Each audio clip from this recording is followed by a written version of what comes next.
Hi guys, today I am doing a super contour and apparently I'm going to sing about it. Starting with the Wet and Wild to brighten up my dull circles underneath. And so I'm going to do something a little different. I'm going to not use liquid foundation. So this is Marc Jacobs powder and I have a wet beauty blender and I'm just using it to cover all my bases in the center. Next I'm going to take the Cover FX, wet the brush. Now I'm taking the CYO and just giving myself a nice chisel. Of course, I'm getting in there with the highlight, duh.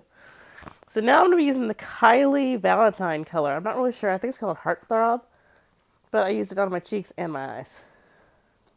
Of course, I'm going to get the brows with Urban Decay, Holla at Your Girl. And of course, I'm going to holler in the ceiling. That made no sense. So I'm hitting the highlight points with the Artist. I think I missed that. And then I'm going to highlight the inside corners with Kat Von D.